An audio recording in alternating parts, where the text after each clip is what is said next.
Saat aku dan suami ke toko perhiasan, tiba-tiba karyawannya berbisik kepadaku, "Kamu selingkuhannya atau istri sahnya? Kemarin ia kesini dengan wanita lain." Halo Bunda, semoga Bunda semuanya dalam keadaan sehat dan bahagia ya. Sebelum masuk ke ceritanya, jangan lupa nyalakan subtitle dan absen terlebih dahulu ya. Bunda-bunda semua dari daerah mana saja? Jangan lupa like, komen, dan subscribe channel ini ya. Selamat menonton. Udara sore di akhir pekan terasa hangat dan menenangkan. Mentari yang mulai merangkak turun memantulkan cahaya keemasan melalui dinding kaca mall yang megah. Tangannya yang besar dan familiar menggenggam tanganku dengan erat. Sebuah sensasi yang selama 10 tahun pernikahan kami selalu berhasil memberiku rasa aman. Mas Dava, suamiku, menyandang setelan kasualnya yang rapi, namun matanya yang biasanya teduh hari ini tampak berbinar dengan semangat berbeda. "Yuk, Din, kita lihat-lihat ke sana," ujarnya tiba-tiba, menunjuk ke sebuah toko perhiasan ternama yang displaynya berkilauan memikat. Senyumnya, seperti biasa, mampu membuat detak jantungku berdesir lembut. "Aku mau beliin kamu sesuatu yang spesial. Sudah lama kan aku nggak kasih hadiah." Hatiku langsung berbunga-bunga, dihujani oleh kepolosan dan kebahagiaan yang naif. "Wah, ada apa nih, Mas?" Godaku sambil menyikut tubuhnya yang tegap dengan lembut. "Bukan ulang tahun, bukan anniversary. Jangan-jangan Mas lagi merasa bersalah atas sesuatu?" Aku tertawa kecil, sama sekali tidak menyadari bahwa lelucon ringanku itu mengandung kebenaran yang akan segera merobek duniamu. Dava tertawa, suaranya yang dalam bergema singkat. "Biarinlah, suami mau menghadiahi istri tercinta saja tidak boleh," balasnya sambil merangkul pundakku. "Selama ini kan kamu juga jarang minta apa-apa. Aku cuma pengen lihat senyum kamu," katanya manis, terlalu manis, dan aku, Dinda, yang terlalu mencintainya, menelan begitu saja setiap kata manis itu tanpa sisa keraguan. Dengan langkah ringan, kami melangkah masuk ke dalam toko perhiasan itu. Bunyi bel kecil menandai kedatangan kami, diikuti oleh hawa sejuk AC dan aroma parfum mewah yang semerbak. Suasana di dalam toko itu sepi dan eksklusif. Hanya ada kami berdua dan seorang karyawan wanita berusia sekitar 30-an yang langsung menyambut dengan senyum lebar dan profesional. "Selamat sore, Pak, Bu. Ada yang bisa saya bantu?" sapanya ramah. "Kami hanya lihat-lihat dulu," jawab Dava cepat sebelum aku sempat membuka mulut. Matanya langsung tertuju pada deretan cincin berlian di etalase tengah. "Silakan dilihat dulu, Bu. Saya temani suami Ibu," ujarnya padaku sebelum berpaling mengikuti Dava yang sudah asyik bertanya tentang spesifikasi sebuah cincin pada rekan kerjanya yang lain. Aku sendiri tertarik pada sebuah anting-anting mutiara sederhana di etalase samping. Aku membayangkan bagaimana anting itu akan menghias telingaku di acara keluarga nanti. Saat asyik membayangkannya, sang karyawan wanita tadi mendekatiku lagi. Aku mengangkat kepala, siap mendengar penjelasannya tentang anting mutiara itu. "Permisi, Bu," bisiknya. Suaranya tiba-tiba sangat pelan, nyaris seperti desisan. Ekspresi ramahnya telah pudar, digantikan oleh kerutan di dahi yang menandakan kekhawatiran. "Apa ada yang bisa saya bantu?" tanyaku, masih polos. Dia melirik ke arah Mas Dava yang sedang asyik berdiskusi, memastikan dia tidak mendengarkan, sebelum mendekatkan kepalanya lagi. "Maaf, Bu, ini pertanyaannya agak sensitif," lanjutnya, suaranya semakin rendah, membuatku harus memiringkan telinga. "Ibu, ini selingkuhannya atau istri sahnya?" Dunia seakan berhenti berputar. Napasku tersangkut di kerongkongan, dan untuk beberapa detik, aku yakin jantungku ikut berhenti berdetak. Aku menatapnya, mataku membelalak, tak yakin dengan apa yang baru saja kudengar. Kata-katanya terasa seperti pukulan tumpul di ulu hatiku. "Apa? Apa yang barusan Anda katakan?" tanyaku, suaraku serak dan gemetar, berharap aku salah dengar. Dia melihat sekeliling sekali lagi dengan nervous, seperti melakukan sebuah kesepakatan kotor. "Kemarin suami Anda kesini dengan wanita lain," bisiknya, penuh dengan rasa iba yang membuatku mual.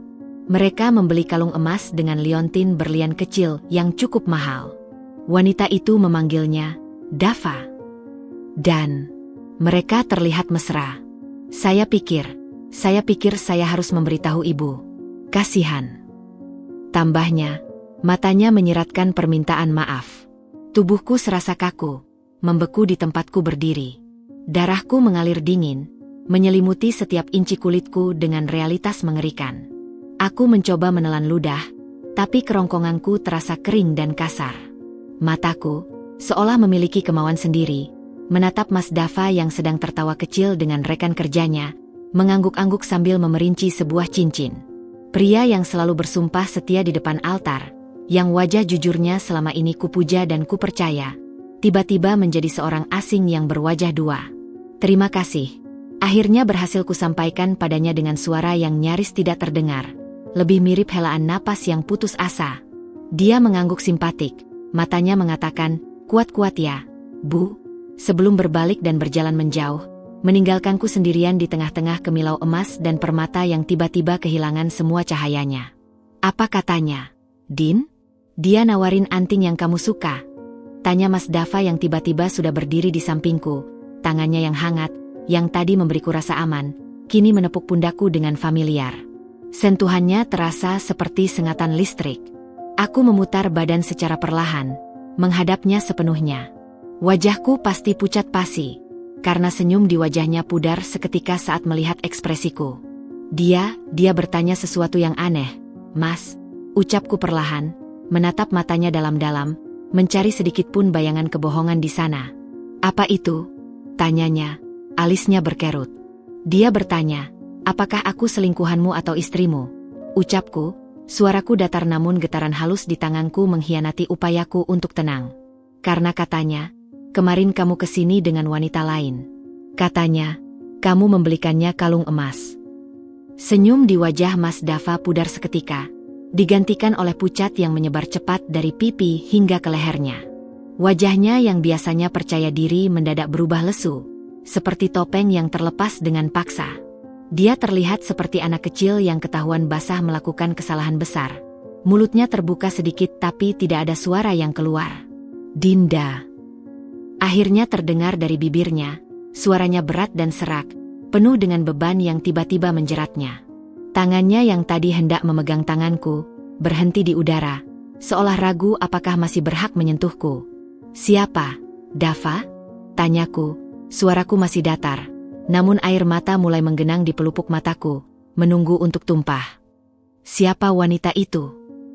Dia menarik napas dalam-dalam, menatap lantai sejenak seolah mencari jawaban di antara pola marmer yang rumit, sebelum menatapku lagi dengan pandangan penuh penyesalan dan ketakutan. "Sari," jawabnya akhirnya, seperti mengeluarkan racun yang telah lama mengendap di dadanya. "Namanya Sari." Sari, sebuah nama yang beberapa kali kudengar sebagai asisten pribadi, barunya yang katanya sangat cekatan dan membantu. Sekarang, semua pujiannya tentang keahlian Sari selama ini terasa seperti pisau yang mengoyak-ngoyak hatiku. "Jadi," kataku, sarkasme dan kepahitan akhirnya menyeruak dalam suaraku yang bergetar, "kalung emas yang mahal itu adalah bonus untuk asisten pribadimu yang sangat berjasa?" "Dinda, aku bisa jelaskan," ucapnya, tapi kata-katanya terputus, tak mampu melanjutkan. Rasa bersalah dan kepanikan tertulis jelas di seluruh raut wajahnya yang kini tak bisa lagi kupercaya. Aku menghela napas panjang. Rasa sakit di dada itu begitu tajam, menusuk-nusuk. Anehnya, air mataku tidak kunjung jatuh. Mungkin karena shock yang terlalu dalam, terlalu menyentak, hingga tubuhku belum bisa bereaksi dengan normal. Dengan gerakan pelan, aku melepaskan genggamannya dari tanganku. Sentuhannya yang dulu hangat, kini terasa membakar. "Aku pulang dulu, Dava," ucapku, suaraku jauh lebih tenang dari yang kubayangkan, seolah berasal dari seseorang yang lain. Kita butuh bicara. Tapi tidak di sini. Tidak di tempat ini." Tanpa menunggu jawabannya, tanpa melihat lagi wajahnya yang hancur, aku berbalik dan berjalan kaki gontai menuju pintu keluar toko. Bunyi bel kecil itu lagi yang menandai kepergianku, terasa begitu ironis dan menyindir. Lukisan kebahagiaan semu yang kami pamerkan tiba-tiba pecah berkeping-keping, digantikan oleh bayangan seorang wanita bernama Sari dan sebuah kalung emas yang menjadi simbol kehancuran rumah tangga kami. Hari itu, di toko perhiasan yang mewah, aku tidak pulang membawa emas atau berlian. Aku pulang membawa luka yang dalam dan sebuah kebenaran pahit yang dibisikkan oleh seorang karyawan yang berani. Perjalanan pulang terasa sangat panjang, sunyi, dan hampa, membawa serta puing-puing hati yang remuk dan pertanyaan-pertanyaan besar tentang masa depan yang tiba-tiba menjadi begitu suram. Perjalanan pulang dari mall menuju rumah kami yang nyaman di kawasan permukiman tenang terasa seperti sebuah mimpi buruk yang dijalani dalam keadaan sadar. Aku duduk di kursi penumpang, membelakangi Mas Dava yang menyetir dengan wajah pucat dan tangan menggenggam kemudi begitu kencang hingga buku-bukunya putih. Udara di dalam mobil terasa tebal, dipenuhi oleh segala sesuatu yang tidak terucapkan. Biasanya, dalam perjalanan seperti ini, kami akan saling berbagi cerita tentang hari itu, atau mendengarkan lagu-lagu lawas favorit kami sambil sesekali bersenandung. Malam ini, hanya ada sunyi yang menusuk, diselingi deru mesin mobil dan suara klakson sesekali dari luar yang seakan mengejek kesepian kami. Aku memandang keluar jendela, menyaksikan lampu-lampu kota berkelap-kelip bagai kunang-kunang yang tak bisa kuraih. Setiap cahaya itu seakan membentuk bayangan seorang wanita bernama Sari. Sebuah nama yang kini bukan lagi sekadar nama di teleponnya, melainkan hantu yang menghantui setiap sudut kepercayaan yang telah kubangun selama 10 tahun. Aku teringat pada beberapa kali Dava menyebut namanya. Sari itu sangat efisien, Din. Dia bisa mengatur jadwal meeting yang berantakan sekalipun. Atau, berkat Sari, proposal untuk proyek baru ini jadi lebih cepat selesai. Pujian-pujian yang dulu kukira hanya bentuk apresiasi profesional, kini berubah menjadi pisau belati yang mengoyak-ngoyak hatiku. Betapa naifnya aku. Betapa mudahnya aku tertipu oleh senyum dan kata-kata manis suamiku sendiri. Mobil akhirnya memasuki garasi rumah kami. Rumah yang dulu kupilih dengan hati-hati, yang setiap sudutnya kuhias dengan cinta, kini terasa seperti sebuah museum yang dipenuhi oleh kenangan-kenangan palsu. Aku segera keluar dari mobil dan berjalan cepat menuju pintu masuk, meninggalkan Dava yang masih duduk terpaku di belakang kemudi. Kuremas kunci rumah di tanganku. Logam dinginnya nyaris menusuk kulit. Begitu aku membuka pintu, aroma rumah yang familiar, campuran antara wangi lilin aromaterapi vanila dan kesegaran lantai yang baru dipel, menyambutku. Biasanya, aroma ini menenangkan. Malam ini, ia terasa seperti topeng yang menutupi kepalsuan. Aku melepas sepatuku dengan gerakan kasar, tidak peduli lagi pada kerapian yang biasanya sangat kujaga. Dinda, Dava memanggil dari belakangku. Suaranya serak. Tolong, kita bicara. Aku berbalik, menatapnya. Dia berdiri di ambang pintu, bahunya turun, wajahnya tampak 10 tahun lebih tua dari usia sebenarnya. Apalagi yang mau kamu bicarakan, Dava? Tanyaku, suaraku datar dan lelah. Apa ada penjelasan yang bisa membuatku mengerti bahwa berselingkuh dengan asisten pribadimu adalah hal yang bisa dimaklumi? Dia, itu bukan seperti yang kamu kira, ujarnya, masuk ke dalam dan menutup pintu perlahan. Suasana ruang tamu yang hangat dengan lampu temaram dan sofa empuk terasa kontras dengan ketegangan di antara kami. Lalu seperti apa, Dava? Jelaskan padaku. Suaraku mulai meninggi, emosi yang kutanamkan selama perjalanan pulang mulai mendidih. Apakah membelikannya kalung emas adalah bagian dari job description-nya?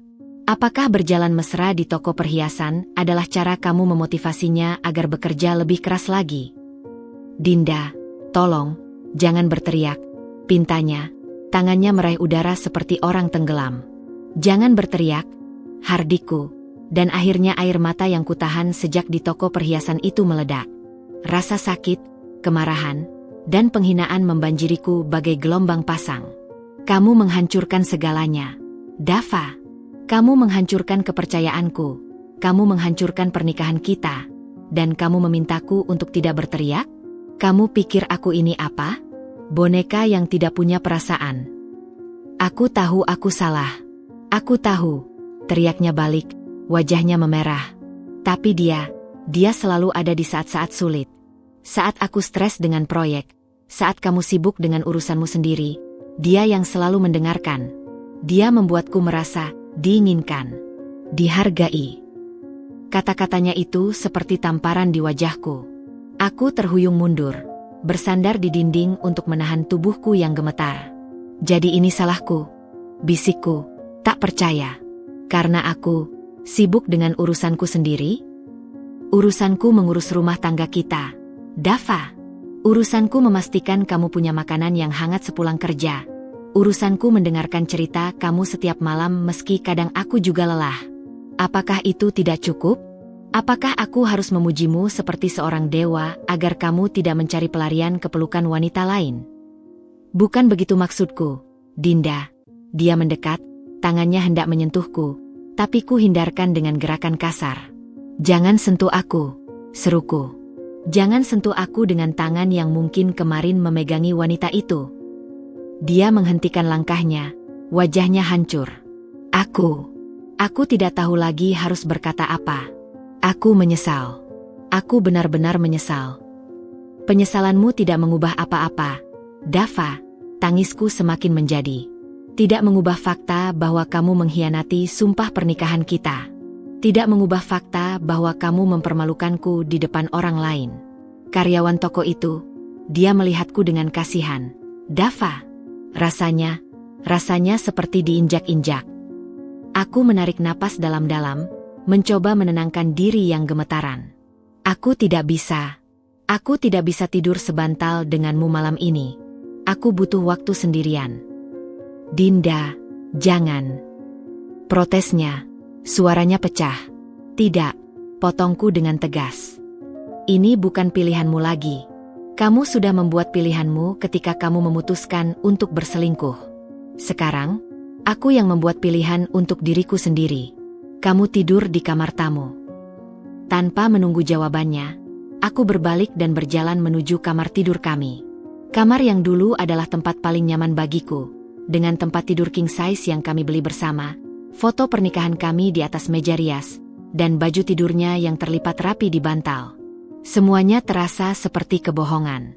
Dengan gerakan mantap, ku keluarkan sebuah bantal dan selimut tambahan dari lemari, lalu ku lempar ke arah Dava yang masih berdiri terpaku di tengah ruang tamu, wajahnya basah oleh air mata.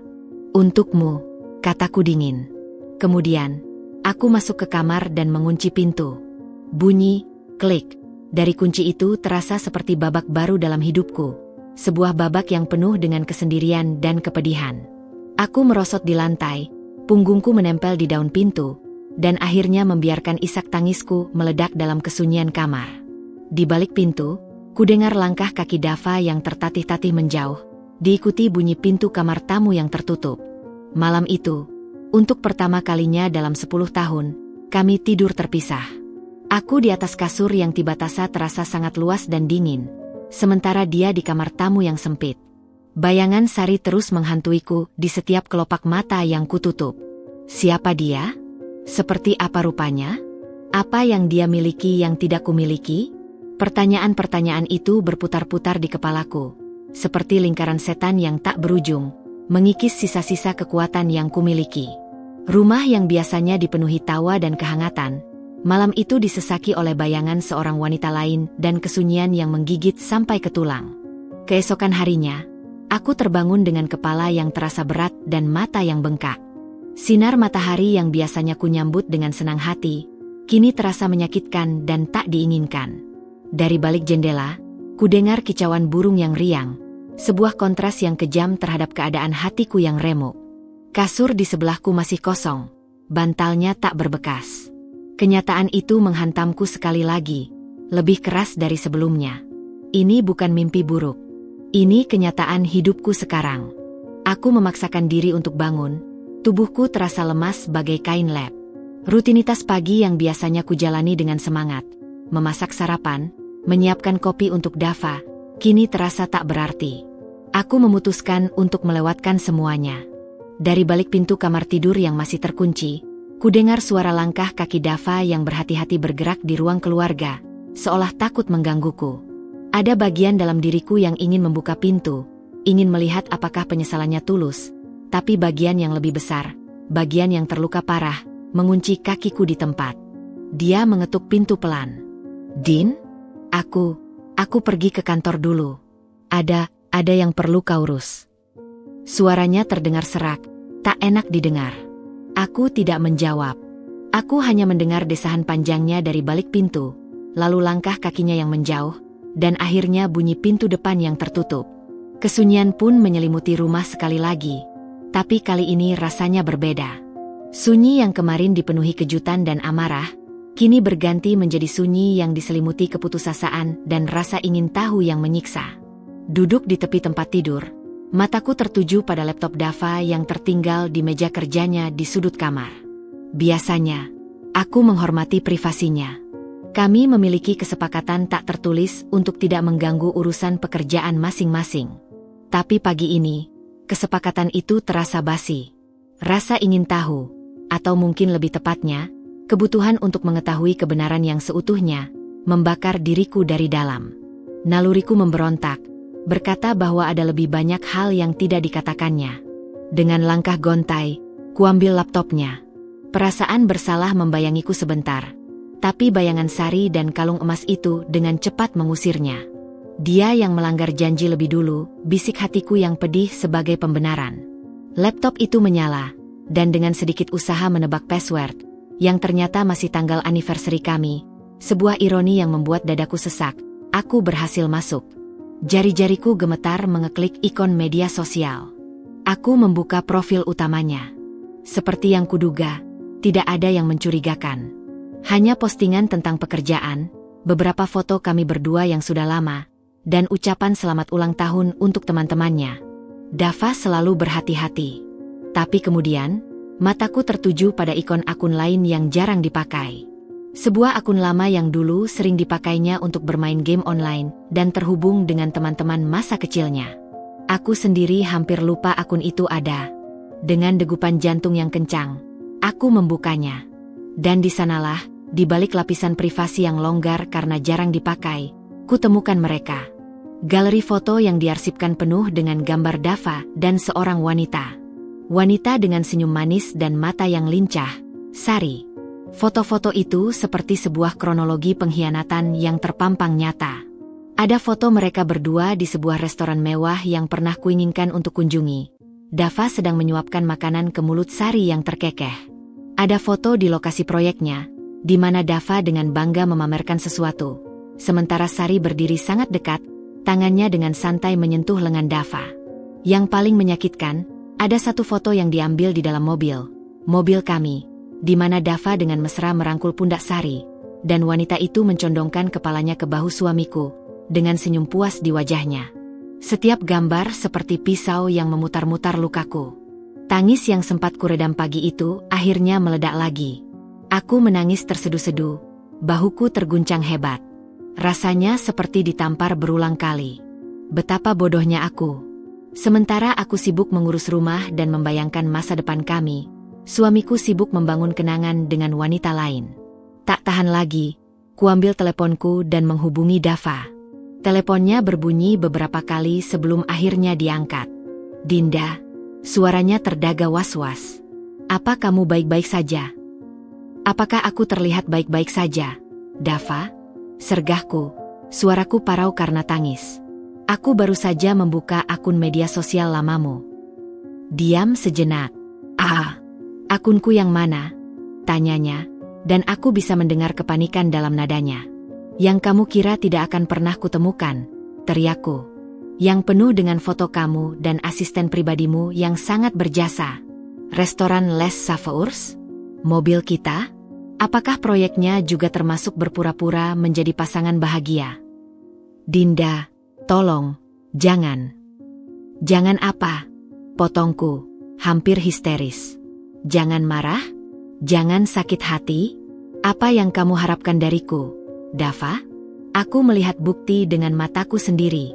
Kamu tertawa bersamanya. Kamu menyentuhnya. Di mobil kita. Apakah dia juga sudah tidur di tempat tidur kita, Dava? Tidak.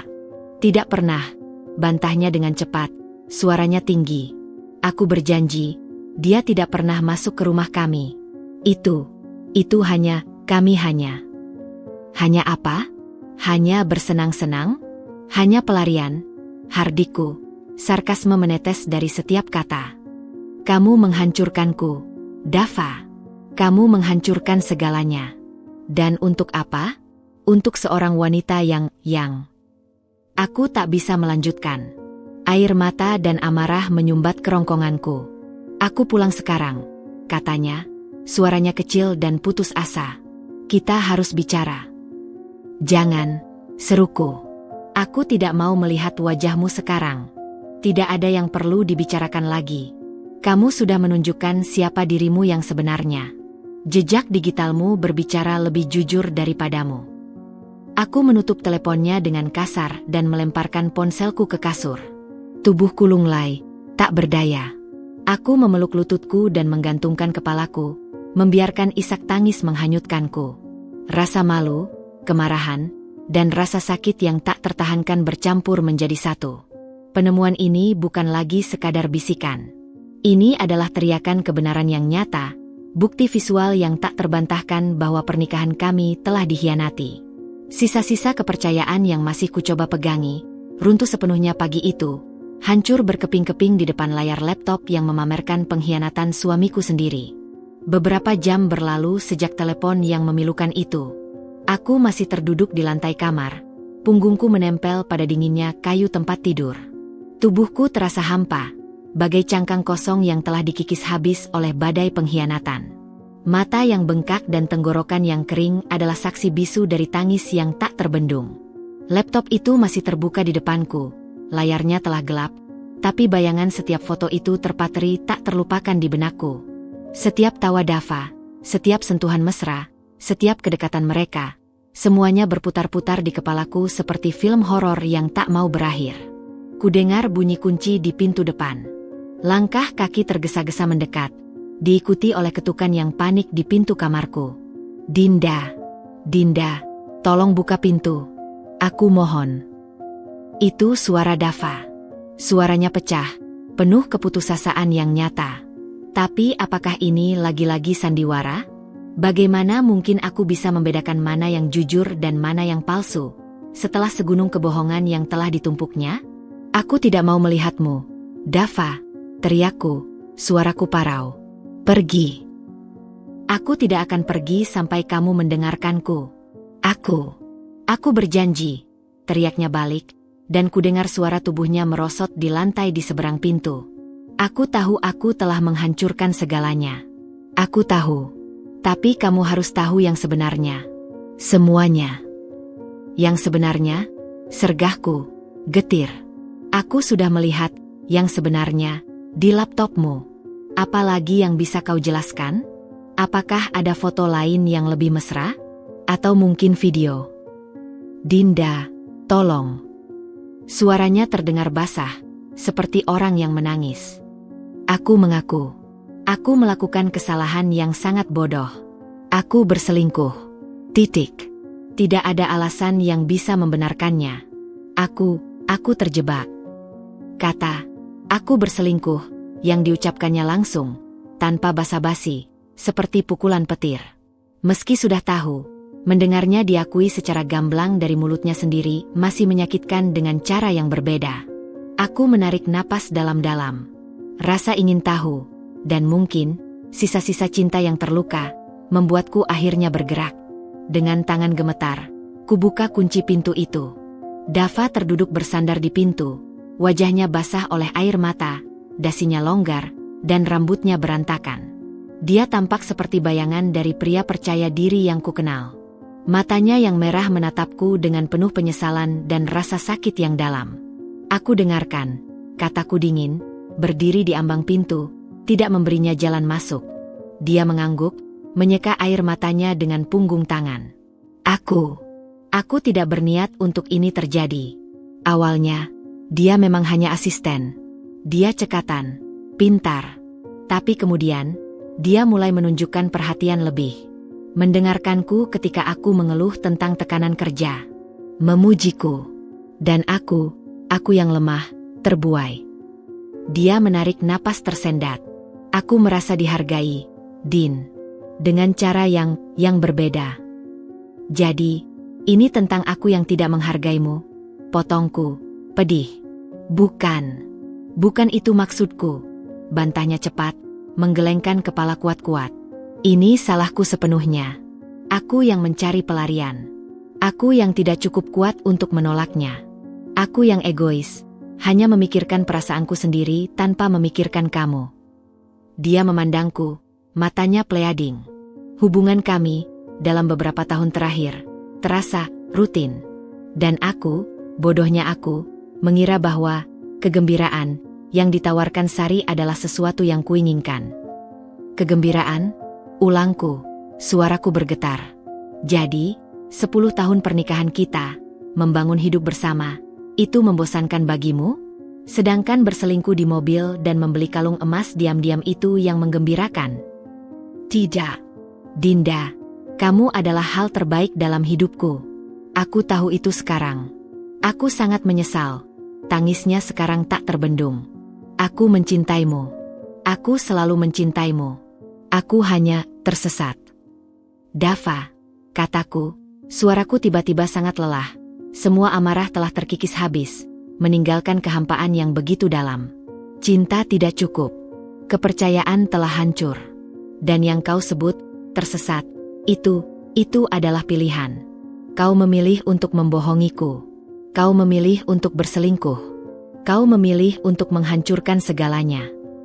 Aku memandangnya, pria yang dulu adalah suamiku, sekarang terlihat seperti orang asing yang tenggelam dalam lautan penyesalannya sendiri.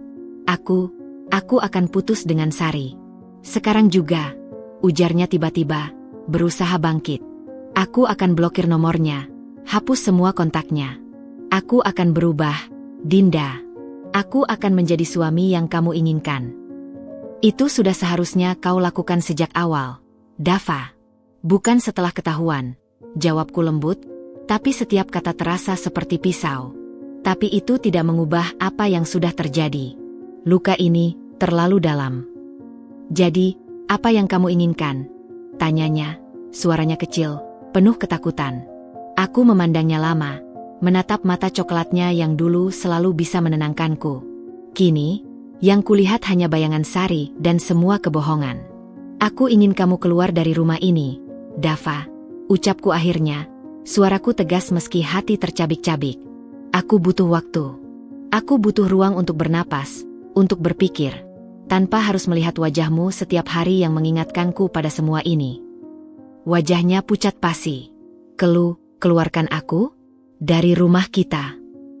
Ya, jawabku singkat. Pergilah, menginap di hotel, atau di mana saja. Aku tidak peduli. Tapi aku tidak bisa berada di bawah atap yang sama denganmu sekarang. Dia terdiam sejenak, lalu mengangguk pelan. Kekalahan dan kepahitan tertanam di setiap garis wajahnya. Baik, gumannya, suaranya hampa. Jika itu yang kamu mau. Dengan langkah gontai, dia berdiri dan berjalan pelan menuju kamar tamu, tempat dia menginap semalam. Beberapa menit kemudian, dia keluar dengan koper kecil yang berisi beberapa pakaian dan barang pribadinya. Dia berdiri di depan pintu depan, menatapku sekali lagi. Aku akan menunggumu, Dinda. Apapun yang terjadi, katanya, suaranya bergetar. Aku tidak menjawab. Aku hanya memandangnya, membiarkan kesunyian berbicara lebih keras dari kata-kata. Dia pun membalikkan badan dan membuka pintu. Saat pintu itu tertutup dengan bunyi klik yang final, aku merosot kembali ke lantai. Tangisku tak lagi meledak-ledak. Kali ini, air mata itu mengalir pelan, sunyi, menyertai kesepian yang begitu pekat di rumah yang tiba-tiba terasa sangat besar dan hampa. Dia telah pergi, membawa serta semua kebohongannya. Tapi bayangan Sari, dan luka yang ditinggalkannya, tetap ada, bersemayam di setiap sudut rumah yang dulu kami sebut sebagai istana cinta kami. Hari-hari setelah Dava pergi terasa seperti berjalan di dalam kabut yang pekat dan tak berujung. Setiap bangun pagi adalah sebuah pertempuran. Aku harus memaksakan diri untuk keluar dari tempat tidur yang terasa terlalu besar dan dingin, menghadapi sunyi yang menyiksa di rumah yang dulu penuh dengan tawa dan kehidupan. Rutinitas harian, memasak, membereskan rumah, menyiram tanaman, terasa hampa dan tak bermakna. Aku melakukannya seperti robot, tanpa jiwa, hanya untuk mengisi waktu dan mengalihkan pikiranku dari lubang kelam yang menganga di dalam hatiku. Bayangan Sari menghantuiku di mana-mana. Saat aku melihat foto pernikahan kami di dinding, aku membayangkan bagaimana ekspresi Dava ketika dia berfoto mesra dengannya. Saat aku melewati sofa di ruang keluarga, aku membayangkan dia mungkin duduk di sana, meneleponnya diam-diam sambil berbisik-bisik manis. Bahkan saat aku memasak makanan favorit Dava karena kebiasaan, air mataku menetes membayangkan dia mungkin telah membawa masakanku untuk dibagi dengan wanita itu. Setiap sudut rumah ini bagai berbisik, mengenang pengkhianatan yang terjadi di balik punggungku. Teleponku berdering, memecah kesunyian. Nama, Mama, berkedip di layar. Aku menarik napas dalam sebelum mengangkatnya, berusaha menyembunyikan kepedihan di suaraku. Dinda, sayang, kenapa suaramu seperti itu? Kamu sakit? Tanya Mama. Naluri keibuannya langsung menangkap sesuatu yang salah. Aku baik-baik saja, Ma. Cuma lagi flu sedikit. Bohongku, suara seraku memang cocok dengan alasan itu. Jangan bohong pada ibumu, Dinda. Dava sudah menelepon ayah. Dia bilang kamu minta dia pergi dari rumah. Apa yang sebenarnya terjadi, Nak? Mendengar nama Dava diucapkan, dadaku sesak. Air mata kembali menggenang. Dia berselingkuh, Ma. Akhirnya, aku tak bisa lagi menahannya. Suaraku pecah. Oh, Dinda, sayangku. Suara Mama bergetar di seberang telepon. Aku turut sedih mendengarnya. Tapi, Nak, dengarkan ibu. Setiap pernikahan ada ujiannya. Mungkin ini adalah ujian untuk kalian berdua. Dia sudah menelepon dan mengakui kesalahannya pada ayah. Dia bilang sangat menyesal. Menyesal setelah ketahuan. Ma, potongku, getir. Apa artinya penyesalan seperti itu? Dia menghancurkanku. Kepercayaanku padanya hancur berkeping-keping. Aku tidak tahu apakah bisa disatukan lagi. Kamu butuh waktu, Dinda. Itu wajar. Tapi jangan tutup pintu rekonsiliasi begitu saja. Doa dan kesabaran, Nak. Sabar dan doa. Suami kamu masih mau mengakui kesalahan. Itu sudah langkah awal. Banyak suami di luar sana yang malah menyalahkan istri. Nasihat Mama yang bijak justru membuatku semakin bingung. Apakah aku harus memaafkannya hanya karena dia mengaku? Bagaimana dengan lukaku? Bagaimana dengan rasa percaya yang sudah tercabik-cabik itu? Tak lama setelah telepon Mama, teleponku berdering lagi. Kali ini dari Sari, teman dekatku sejak SMA. Din, gimana kabarnya? Lama nggak kabar. Aku dengar dari ibumu tentang Dava. Suara Sari lembut dan penuh perhatian. Kebetulan namanya sama dengan lawan yang tak kukenal. Dan itu terasa seperti lelucon takdir yang kejam. Aku menghela napas. Berantakan, Sar. Hidupku berantakan. Aku bisa bayangkan. Aku di sini untukmu, ya. Mau aku temani? Atau kamu mau keluar, ngobrol-ngobrol? Jangan dipendam sendirian. Aku belum siap ketemu siapa-siapa, Sar. Muka aku jelek banget, habis nangis terus. Gak apa-apa. Justru sebagai teman, aku harus ada di saat kamu jelek-jeleknya, godanya lembut. Dengarlah, Dinda. Apapun keputusanmu nanti, aku dukung. Mau kamu beri dia kesempatan, atau tidak, itu hakmu. Yang penting, jangan lupa untuk sayang sama diri sendiri. Kamu kuat. Kamu selalu kuat. Kata-kata Sari sedikit menghangatkan hatiku, tapi tetap tidak bisa mengusir dingin yang menggelayuti tulang-tulangku. Percakapan dengan Mama dan Sari mewakili dua sisi yang bertarung dalam diriku. Satu sisi yang diajarkan untuk memaafkan dan bersabar, dan sisi lain yang berteriak untuk menghargai diri sendiri dan tidak membiarkan diri diperlakukan semena-mena. Di tengah kegalauanku, Dava mengirimkan pesan singkat. Din, aku di hotel dekat kantor. Aku tahu aku tidak berhak menanyakan kabarmu, tapi aku khawatir. Apakah kamu sudah makan? Rumahnya baik-baik saja. Aku membaca pesannya berulang kali. Ada bagian dari diriku yang ingin membalas, ingin marah, ingin menyakiti hatinya seperti dia menyakitiku. Tapi ada juga bagian yang lemah, yang rindu pada normalitas, yang hanya ingin ini semua adalah mimpi buruk. Aku tidak membalas.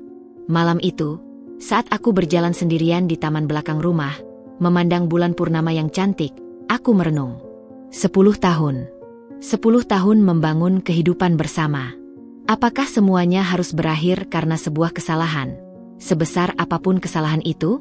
Tapi bisakah aku melanjutkan pernikahan ini dengan bayangan Sari yang akan selalu ada di antara kami? Bisakah aku memandang mata Dava lagi tanpa pertanyaan? Apakah dia masih berbohong? Berkecamuk dalam pikiran? Aku duduk di bangku kayu, menatap kosong ke angkasa. Rasanya seperti ada dua Dinda yang sedang berperang. Dinda yang mencintai Dava, pria yang selama ini kukenal sebagai suami yang baik, atau yang kukira baik, dan Dinda yang terluka, yang merasa dikhianati, dan yang takut untuk diperdaya lagi. Tuhan, bisikku pelan ke angkasa, beri aku kekuatan, beri aku kebijaksanaan, tunjukkan aku jalannya. Tidak ada jawaban yang datang, hanya desau angin malam yang sejuk. Aku tahu, jalan keluar dari kegelapan ini harus kutemukan sendiri. Dan untuk itu, aku butuh waktu.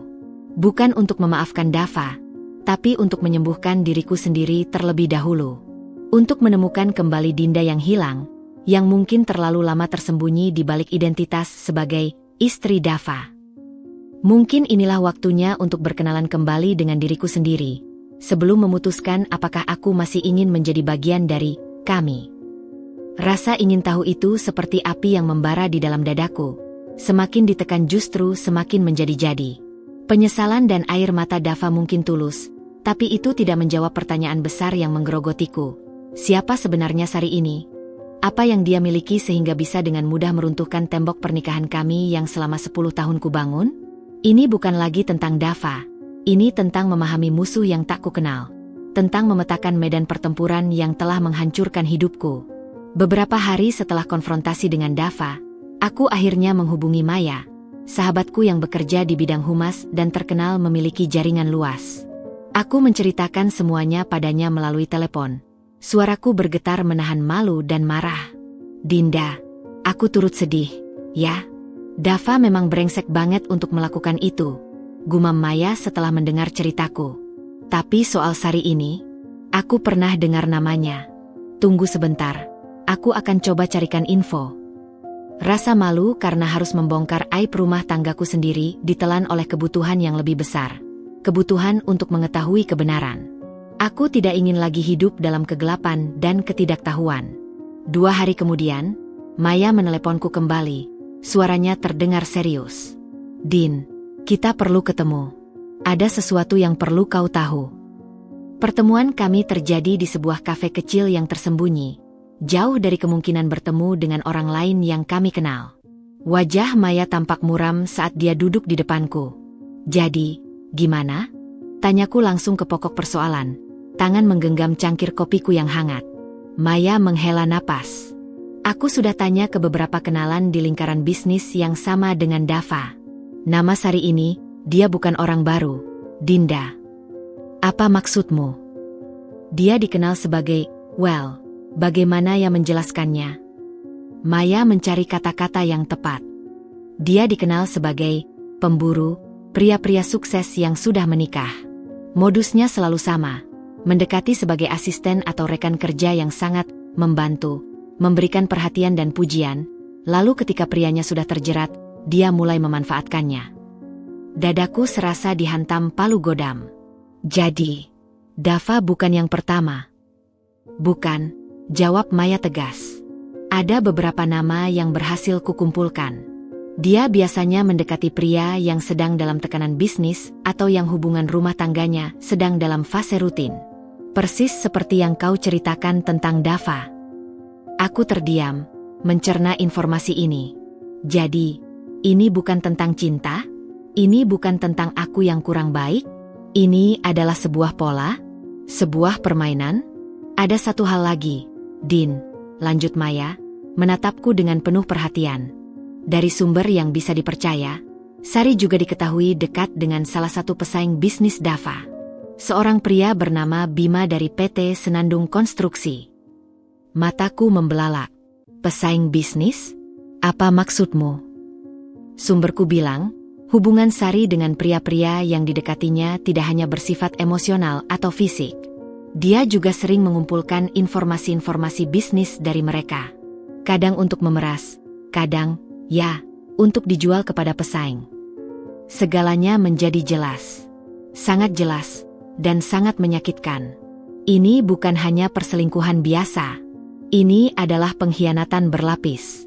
Dava tidak hanya mengkhianati pernikahan kami, tapi dia juga begitu bodohnya sampai terjebak dalam permainan seorang wanita yang mungkin juga mengkhianati bisnisnya sendiri. Jadi, dia menggunakan Dava. Bisikku, suaraku nyaris tak terdengar. Sepertinya begitu, Din. Aku tidak ingin menyakitimu lebih dalam, tapi kau perlu tahu kebenaran ini. Dava mungkin memang bersalah karena berselingkuh, tapi dia juga mungkin menjadi korban dari skema yang lebih besar. Pulang dari pertemuan dengan Maya, kepalaku pusing. Aku merasa terjebak di antara kemarahan pada Dava dan rasa iba yang tak diinginkan padanya. Dia bukan hanya seorang penipu, tapi juga seorang yang tertipu. Seorang yang bodoh dan naif. Teleponku berdering. Dari Dava. Setelah beberapa detik kontemplation, aku mengangkatnya. Din? Terima kasih sudah mengangkat teleponku, katanya. Suaranya masih penuh dengan kehati-hatian. Dava, aku perlu bertanya sesuatu padamu, dan aku ingin jawaban yang jujur, kataku, suaraku datar. Apapun, Din. Aku berjanji akan jujur. Apakah Sari pernah menanyakan informasi tentang proyek besar yang sedang kamu kerjakan? Tentang penawaranmu, strategimu, atau tentang partner bisnismu? Diam sejenak. Ken, kenapa kamu bertanya seperti itu? Jawab saja, Dava. Ya, kadang. Dia bilang dia tertarik dan ingin membantuku. Dia bahkan pernah memberiku beberapa saran tentang penawaran untuk proyek Jalanku Emas. Tapi kenapa, Din? Apa yang terjadi? Aku menarik napas dalam. Aku baru saja mendapat informasi bahwa Sari juga dekat dengan Bima dari PT Senandung Konstruksi. Pesaingmu untuk proyek Jalanku Emas itu. Diam yang panjang kali ini. Aku hampir bisa mendengar roda-roda dalam pikiran Dava berputar, menyambungkan titik-titik yang selama ini mungkin tidak dia sadari. Tidak mungkin, gumamnya akhirnya, tapi suaranya penuh dengan ketidakpastian dan rasa takut. Kau bilang kau akan jujur, Dava. Sekarang, pikirkan baik-baik. Apakah informasi bisnismu bisa bocor melalui dia? Aku mendengar tarikan napas yang dalam dan bergetar dari seberang telepon. Oh, Tuhan. Din. Aku sangat bodoh. Aku bukan hanya menghancurkan pernikahan kita. Aku juga mungkin telah menghancurkan bisnisku sendiri. Suaranya terdengar seperti orang yang baru tersadar dari mimpi indah dan menemukan dirinya berada di tepi jurang. Dalam kebodohannya, dalam kelemahannya, dia telah membuka pintu tidak hanya untuk pengkhianatan terhadap istri dan pernikahannya, tapi juga untuk pengkhianatan terhadap bisnis yang dibangunnya dengan susah payah. Kau memang bodoh, Dava, kataku, tapi tanpa amarah lagi. Hanya ada kepedihan dan kenyataan pahit yang harus kami hadapi. Sekarang, bukan hanya urusan rumah tangga kita yang berantakan. Urusan bisnismu juga mungkin dalam masalah. Aku harus memeriksa semuanya. Terima kasih telah memberitahuku, Dinda. Aku tidak pantas mendapat kebaikanmu. Telepon itu pun terputus. Aku duduk sendirian di ruang tamu, memandangi telepon di tanganku. Kebenaran tentang Sari telah terungkap, tapi itu tidak membawa kelegaan. Justru, itu membawa dimensi baru yang lebih gelap dan lebih rumit dari yang pernah kubayangkan. Aku tidak lagi hanya berurusan dengan seorang wanita yang merebut suamiku, tapi dengan seorang predator yang memangsa kelemahan pria untuk keuntungannya sendiri. Dan sayangnya, suamiku yang bodoh dan egois itu telah jatuh ke dalam perangkapnya dengan mudahnya. Kebenaran tentang Sari yang terungkap bagaikan membuka kotak Pandora. Dampaknya tidak hanya menyisakan luka di hati, tetapi mulai merambat seperti retakan halus di fondasi bisnis yang selama ini dibanggakan Dava. Aku, yang dulu sama sekali tidak tertarik dengan urusan kantornya, kini dengan getir mengamati dari kejauhan bagaimana karma mulai bekerja dengan caranya sendiri. Beberapa hari setelah percakapan telepon kami yang menegangkan, Dava meneleponku lagi. Suaranya terdengar lebih parah dari sebelumnya, penuh kelelahan dan keputusasaan yang dalam. Din, dia memulai. Suaranya serak. Aku tidak tahu harus mulai dari mana. Apa yang terjadi? Tanyaku, meski dalam hati sudah bisa menebak. Proyek Jalanku Emas, itu proyek besar yang selama ini kukerjakan. Tawaran kita ditolak. Ditolak? Kenapa? Bukannya kemungkinan kita menang cukup besar. Seharusnya iya, teriaknya, frustasi. Tapi PT Senandung Konstruksi, perusahaan Bima itu, tahu persis angka penawaran kita dan kelemahan-kelemahan teknis dalam proposal kita. Mereka datang dengan penawaran yang sedikit lebih rendah dari kita, tapi dengan solusi teknis yang secara spesifik menutupi kelemahan kita. Seperti mereka sudah tahu segalanya. Dia menarik napas dalam, dan aku bisa membayangkan dia menekan pelipisnya yang pasti sedang berdenyut-denyut. Aku ingat pernah membicarakan detail-detail itu dengan Sari. Aku pikir dia hanya tertarik dan ingin mendengarkan. Bodohnya aku, bahkan merasa tersanjung karena dia memberikan perhatian. Jadi, benar. Kecurigaanku, informasi dari Maya, semuanya terbukti. Sari bukan hanya perusak rumah tangga, tapi juga mata-mata bisnis. Rasa iba yang sempat hinggap di hatiku untuk Dava mulai bercampur dengan rasa jijik pada kebodohannya sendiri. Lalu apa yang akan kau lakukan? Tanyaku dingin. Aku tidak tahu. Proyek ini penting, Din. Ini bukan hanya tentang uang, tapi tentang reputasi. Jika proyek ini gagal, investor bisa menarik diri. Aku harus bertemu dengan Pak Handoko. Pak Handoko. Nama itu tidak asing bagiku.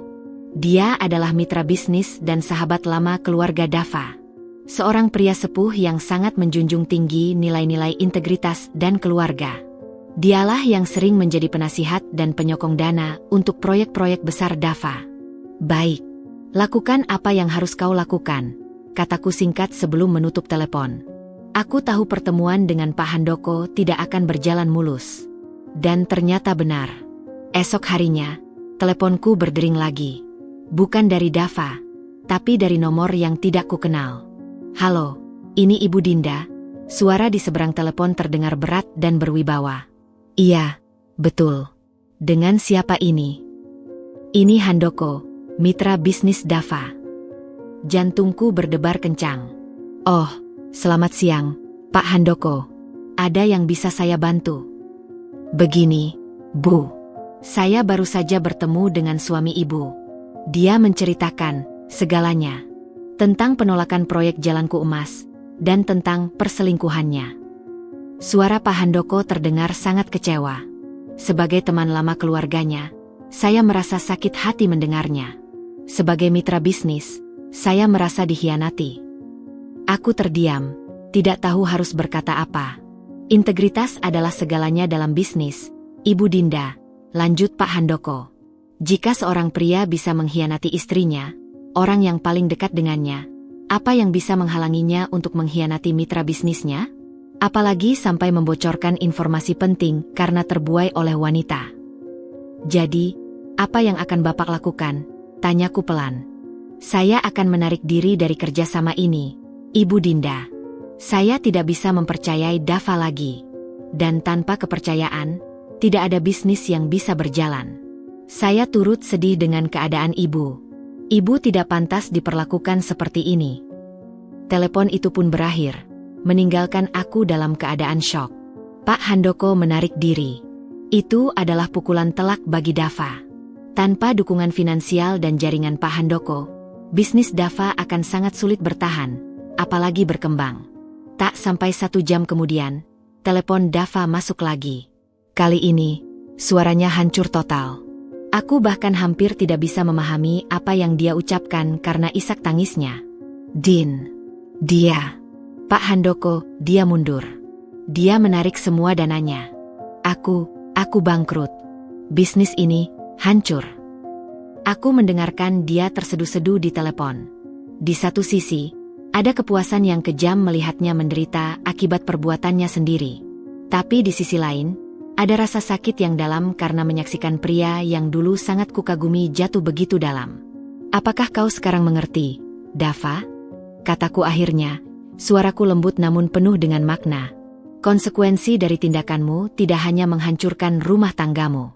Kau juga menghancurkan segala sesuatu yang kau bangun dengan susah payah. Aku tahu sekarang, teriaknya, suaranya pecah. Tapi semuanya sudah terlambat. Aku kehilangan segalanya, Dinda. Aku kehilangan kamu, dan sekarang aku kehilangan bisnisku. Semua karena aku lemah dan bodoh. Dia melanjutkan dengan ratapan yang tak terbendung, menceritakan bagaimana dia harus memecat sebagian karyawannya, bagaimana dia harus membatalkan proyek-proyek lain yang sudah direncanakan, bagaimana reputasinya hancur berantakan di kalangan bisnis. Dan yang paling menyakitkan, bisiknya, aku bahkan tidak bisa marah pada siapa-siapa kecuali pada diriku sendiri. Aku yang membuka pintu untuk pengkhianatan ini. Aku yang mempercayai wanita yang salah.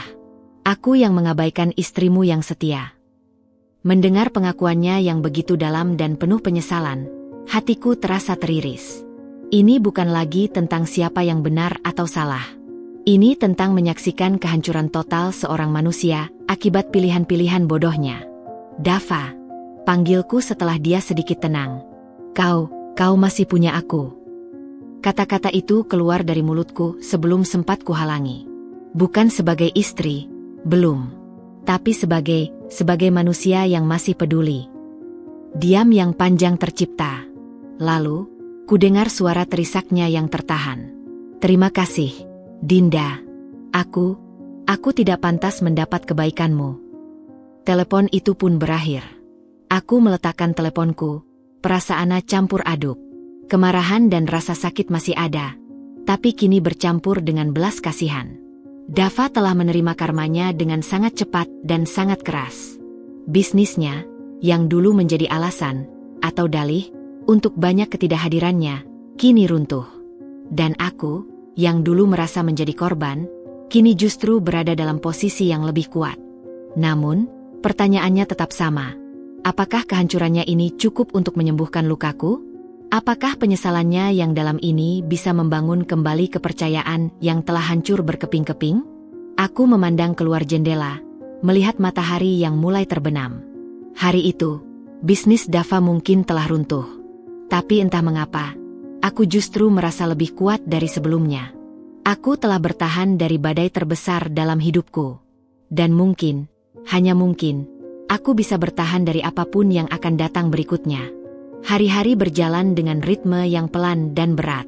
Kehancuran bisnis Dava bagaikan gema yang terus bergema dalam kehidupanku, mengingatkanku pada betapa rapuhnya fondasi yang selama ini kami bangun. Aku mulai terbiasa dengan kesendirian, menemukan kenyamanan dalam rutinitas baru yang sepenuhnya ku kendalikan. Aku mulai mengikuti kelas desain interior online, sesuatu yang sejak lama kuidam-idamkan namun selalu kutunda dengan alasan mengurus rumah tangga. Ada kebebasan yang pahit dalam kesendirian ini, sebuah ruang untuk bernapas dan menemukan kembali siapa Dinda sebenarnya, terlepas dari statusnya sebagai istri Dava. Suatu sore, saat aku asyik membuat sketsa desain kamar tamu, teleponku berdering. Aku mengira itu Dava, yang dalam beberapa hari terakhir rutin mengirim pesan singkat menanyakan kabarku, sebuah bentuk perhatian yang sekarang terasa hambar dan terlalu terlambat. Namun, saat kulihat layar ponselku, jantungku seakan berhenti berdetak. Bukan nama Dava yang terpampang di sana, melainkan sebuah nomor yang tidak kukenal. Tapi entah bagaimana, naluriku sudah tahu siapa di balik nomor itu. Dengan jari yang gemetar, aku mengangkat telepon itu. Halo? Suaraku terdengar serak, menegangkan. Halo, Dinda? Ini Sari. Suara di seberang sana terdengar manis, lancar, dan penuh percaya diri. Sebuah suara yang selama ini hanya kuduga-duga dalam pikiranku, dan sekarang terdengar nyata, menusuk telingaku seperti belati.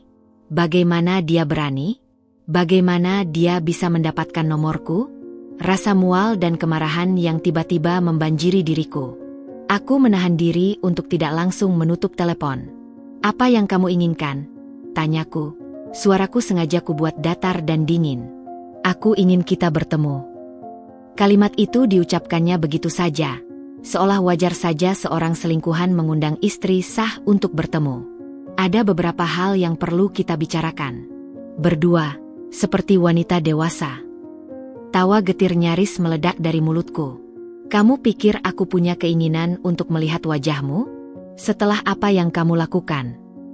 Ini bukan hanya tentang apa yang aku lakukan, Dinda, jawabnya, dan nada suaranya sedikit berubah, terdengar sedikit menusuk. Ini juga tentang Dava. Dan tentang kebenaran yang mungkin tidak kamu ketahui. Kebenaran, sergahku. Aku sudah tahu semua, kebenaran, yang perlu aku tahu. Aku tahu kamu adalah asisten pribadi yang terlalu dekat. Aku tahu tentang kalung emas itu. Aku bahkan tahu tentang kebiasaanmu mendekati pria-pria yang sudah menikah dan menggunakan mereka untuk keuntunganmu sendiri. Apalagi kebenaran yang bisa kamu tawarkan? Apakah kamu juga akan memberitahuku bahwa kamu adalah korban dalam semua ini? Diam sejenak. Aku bisa merasakan kejutan di seberang sana. Dia tidak menyangka aku tahu sebanyak itu. Pertemuan kita bukan untuk bermusuhan, Dinda.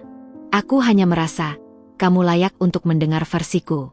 Dan mungkin kita bisa menemukan solusi. Solusi untuk apa? Untuk rumah tanggaku yang sudah kamu hancurkan? Untuk bisnis suamiku yang ikut kamu runtuhkan? Segalanya tidak selalu hitam putih, Dinda. Suaranya sekarang terdengar sedikit frustrasi. Kafe di Bilangan Menteng, besok sore jam 4. Aku akan ada di sana. Datang atau tidak, itu pilihanmu. Tapi jika kamu ingin mendengar sisi cerita yang lain, aku akan menunggumu. Klik, dia menutup teleponnya, meninggalkan aku dalam keadaan gemetar dan bingung. Tanganku berkeringat dingin. Sisi cerita yang lain? Apa yang bisa dia katakan untuk membenarkan tindakannya? Apakah ini semacam permainan psikologisnya? Atau jangan-jangan ada sesuatu yang memang belum ku ketahui? Keraguan mulai menyusup. Meski semua bukti sudah jelas, rasa ingin tahu yang lama terpendam.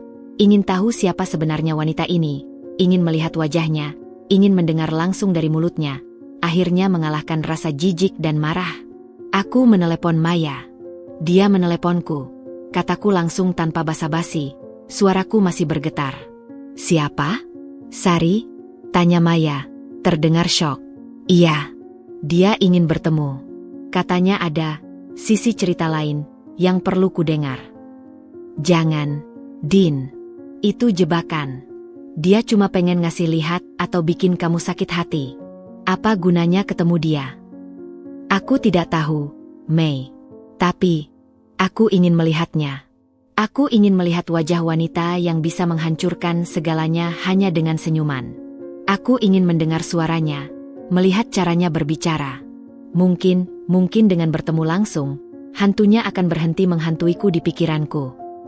Dinda, ini berisiko. Secara emosional, kamu belum kuat. Justru, aku merasa ini adalah cara untuk menjadi kuat.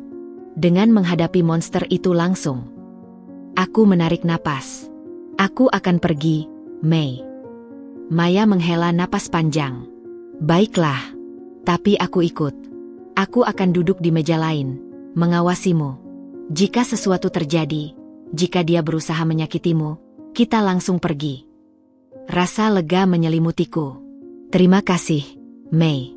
Itu berarti bagiku. Setelah menutup telepon Maya, aku berdiri di depan cermin. Aku memandangi wanita di balik bayangan itu, wanita dengan mata yang masih menyimpan bayangan luka, tapi juga ada setitik api tekad yang baru. Besok, aku akan berhadapan dengan sumber luka itu. Aku akan melihat langsung wanita bernama Sari. Dan entah mengapa, di balik segala ketakutan dan kemarahan, ada sebuah kekuatan aneh yang tumbuh dalam diriku. Sebuah kekuatan untuk akhirnya berhadapan dengan hantu yang telah mengganggu hidupku. Dan mungkin, dengan menghadapinya, aku bisa mulai melepaskannya. Keesokan harinya, pukul 4 tepat, aku berdiri di depan kafe yang elegan di kawasan Menteng. Jantungku berdebar kencang, bagaikan drum yang dipukul tak berirama. Maya sudah berada di dalam, duduk di meja yang agak tersembunyi di sudut, memberikanku anggukan kecil yang menenangkan. Aku menarik napas dalam-dalam, mengumpulkan semua keberanian yang kumiliki, dan mendorong pintu kaca itu. Udara di dalam kafe terasa sejuk dan beraroma kopi mahal. Mataku langsung menangkapnya. Seorang wanita duduk sendirian di dekat jendela, memandangi lalu lalang mobil di luar. Dia mengenakan blus sutra warna krem yang mewah dan celana panjang hitam. Rambutnya terurai sempurna, dan riasannya dibuat sangat teliti. Dia cantik, memang. Tapi ada sesuatu yang tajam dan terukur dalam kecantikannya. Seperti sebuah produk yang dirancang untuk dijual. Saat aku mendekat, dia menoleh. Senyumnya, sama seperti di foto, manis dan memikat. Tapi kali ini, dari dekat, aku bisa melihat bahwa senyum itu tidak sampai ke matanya. Matanya yang coklat itu terlihat dingin dan penuh perhitungan. "Dinda," ucapnya, suaranya lembut. "Terima kasih sudah datang. Silakan duduk." Aku duduk di depannya, meletakkan tas di kursi sebelahku. Aku sengaja memilih pakaian yang sederhana, jeans dan kaos putih. Sebuah pernyataan diam-diam bahwa aku tidak perlu berusaha keras untuk pertemuan ini. "Kau ingin berbicara? Jadi, bicaralah," kataku, membuka pembicaraan tanpa basa-basi. Aku tidak ingin pertemuan ini berlarut-larut. Dia sedikit terkejut dengan ketegasanku, tapi segera menyembunyikannya dengan senyuman lagi. "Aku ingin memulai dengan meminta maaf. Aku tahu aku telah menyakiti perasaanmu." "Maaf." Aku menahan tawa getir. "Apakah maafmu akan mengembalikan 10 tahun pernikahanku? Apakah maafmu akan menghapus semua kebohongan dan pengkhianatan?" "Itu bukan hanya kesalahanku, Dinda," ujarnya, dan nada suaranya mulai berubah. "Hubungan itu terjadi antara dua orang yang dewasa. Dava juga punya andil." "Ah, jadi ini tentang Dava juga bersalah," potongku. Aku tidak pernah menyangkal bahwa suamiku adalah seorang pengecut dan pengkhianat. Tapi kau dengan sengaja masuk ke dalam pernikahan orang. Kau tahu dia sudah menikah. "Dia tidak bahagia, Dinda," katanya, dan untuk pertama kalinya, senyumnya menghilang. Dia merasa terabaikan, terjebak dalam rutinitas. Aku memberinya perhatian yang tidak dia dapatkan di rumah. Kata-katanya seperti api yang menyulut bensin di dalam diriku. "Jangan kau berani-beraninya menyalahkanku. Aku mengenal Dava lebih dari siapapun. Jika dia tidak bahagia, dia seharusnya berbicara padaku, bukan lari ke pelukanmu dan membelikanmu kalung emas." Suaraku mulai meninggi, dan aku melihat Maya dari sudut mataku menggeleng pelan, mengingatkanku untuk tetap tenang. Sari mendesah, seolah aku adalah anak kecil yang tidak mengerti. "Kamu tidak mengerti dinamika kami. Apa yang Dava dan aku miliki, itu spesial. Dia berjanji padaku. Dia bilang akan meninggalkanmu setelah urusan bisnisnya stabil." Mendengar pengakuannya yang tak tahu malu itu, rasanya ingin kulempar gelas air di hadapannya. Tapi aku menahannya. Aku menarik napas. "Janji? Kau percaya pada janji seorang pria yang mengkhianati istrinya?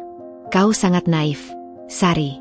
Atau mungkin yang kau inginkan bukanlah janjinya, tapi apa yang bisa dia berikan padamu?" Aku menatapnya tajam. "Seperti kalung emas yang sedang kau pakai sekarang." Matanya berkedip, dan tangannya refleks menyentuh liontin emas di lehernya. Sebuah liontan berlian kecil yang persis seperti yang dideskripsikan oleh karyawan toko perhiasan. Aku merasa mual. "Ini pemberiannya. Sebagai tanda cintanya," katanya, mencoba membela diri, tapi suaranya kehilangan sedikit keyakinannya. "Atau sebagai bayaran untuk jasamu?" Sergahku. Aku memutuskan untuk mengeluarkan kartu asku. "Karena menurut informasi yang kudapat, itu adalah kebiasaanmu, bukan? Mendekati pria-pria sukses yang sudah menikah, mendapatkan hadiah dan informasi dari mereka, lalu pindah ke target berikutnya ketika mereka sudah tidak berguna. Seperti Bima dari PT Senandung Konstruksi, misalnya." Wajah Sari berubah total. Pucat, dingin. Senyum manisnya lenyap tanpa jejak, digantikan oleh ekspresi waspada dan takut. Apa yang kau bicarakan?" "Kau dengar aku," kataku. Suaraku sekarang rendah dan penuh keyakinan. "Aku tahu segalanya. Tentang bagaimana kau menggunakan informasi dari Dava untuk diberikan pada pesaingnya. Aku tahu proyek jalanku emas gagal karena ulahmu. Bisnis Dava hancur, Sari. Dan kau ada andil besar di dalamnya." Dia terdiam, matanya melotot. Aku bisa melihat pikirannya bekerja cepat, mencoba mencari cara untuk membalikkan keadaan. Dia yang memberitahuku hal-hal itu. Aku tidak memaksa. "Tapi kau yang menjualnya," tegasku. Kau pikir setelah reputasimu yang mulai tercoreng di kalangan bisnis ini, masih ada pria yang akan percaya padamu? Atau mau mendekatimu? Sekarang, dia terlihat seperti binatang yang terpojok. Kecantikannya yang sempurna tadi retak, menunjukkan wanita yang licik dan putus asa di baliknya. Kau tidak bisa membuktikan apa-apa. Aku tidak perlu membuktikan, jawabku dengan tenang. Aku berdiri. Pertemuan ini sudah selesai bagiku. Aku hanya ingin kau tahu, bahwa aku tahu. Kau boleh memiliki seorang pengecut yang berselingkuh, Sari. Tapi ketahuilah, yang kau dapatkan bukanlah seorang pria sejati, melainkan seorang yang mudah ditipu dan lemah. Dan itu adalah dua hal yang sangat berbeda. Aku memandangnya untuk terakhir kali. Wanita yang kini duduk dengan postur membungkuk, wajahnya pucat, dan topeng manisnya telah terlepas sepenuhnya. Selamat menikmati kalung emasmu, kataku dengan sarkasme. Karena itu mungkin satu-satunya yang tersisa untukmu.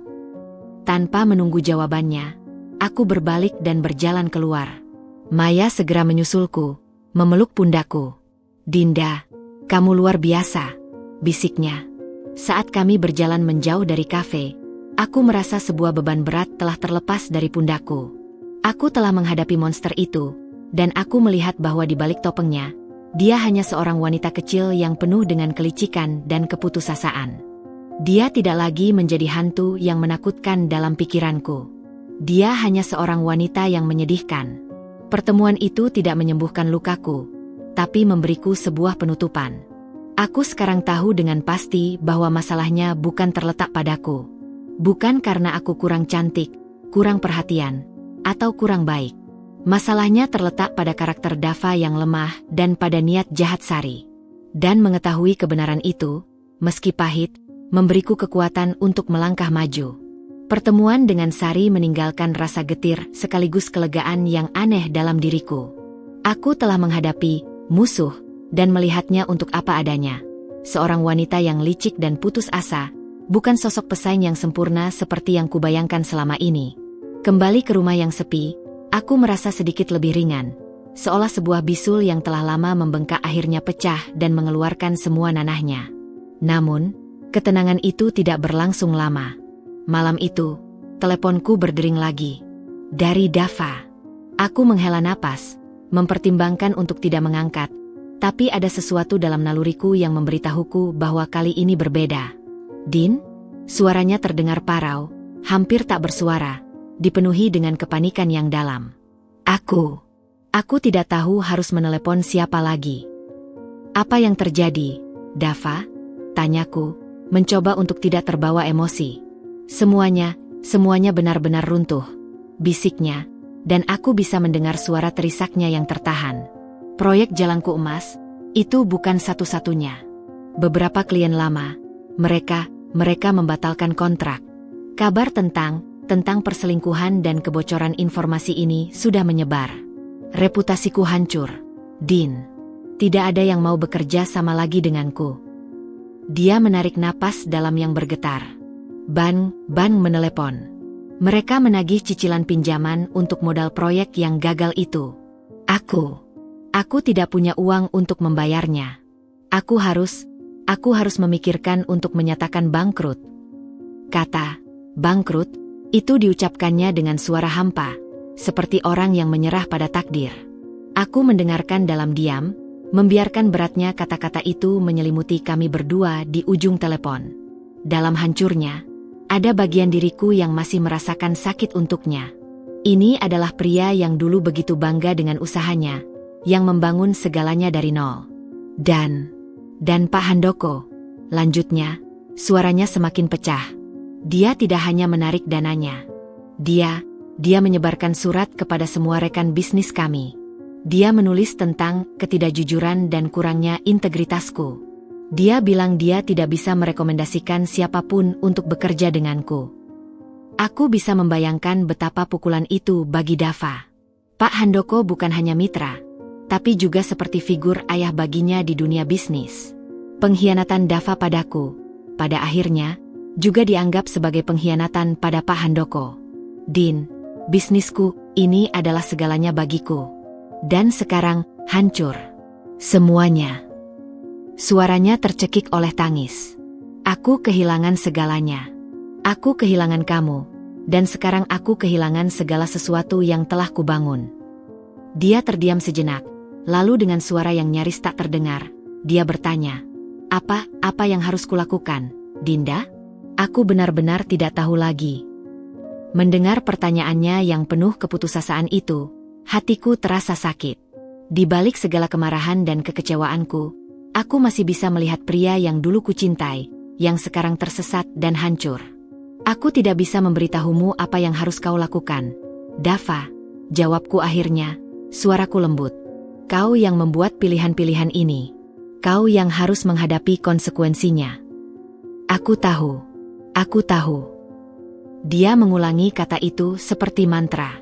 Tapi, bisakah kita? Apakah masih ada kesempatan untuk kita? Aku akan melakukan apapun, Dinda. Aku akan memulai dari nol lagi. Aku akan membuktikan padamu bahwa aku bisa menjadi pria yang lebih baik. Pertanyaannya menggantung di udara, berat dan penuh harapan. Aku menutup mata, mencoba merasakan jawabannya dari dalam hatiku.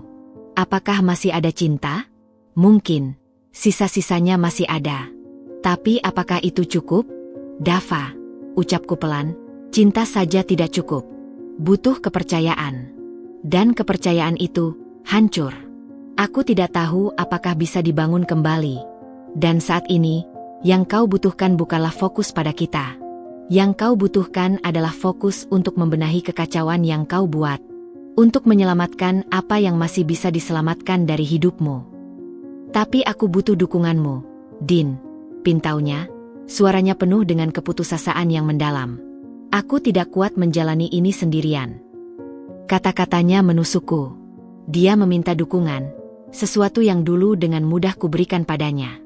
Tapi sekarang, setelah semua yang terjadi, bisakah aku? Dukungan? Tanyaku, dan suaraku tanpa sengaja terdengar lebih tajam dari yang kuinginkan. Bukankah kau sudah memiliki Sari yang saling mencintai denganmu?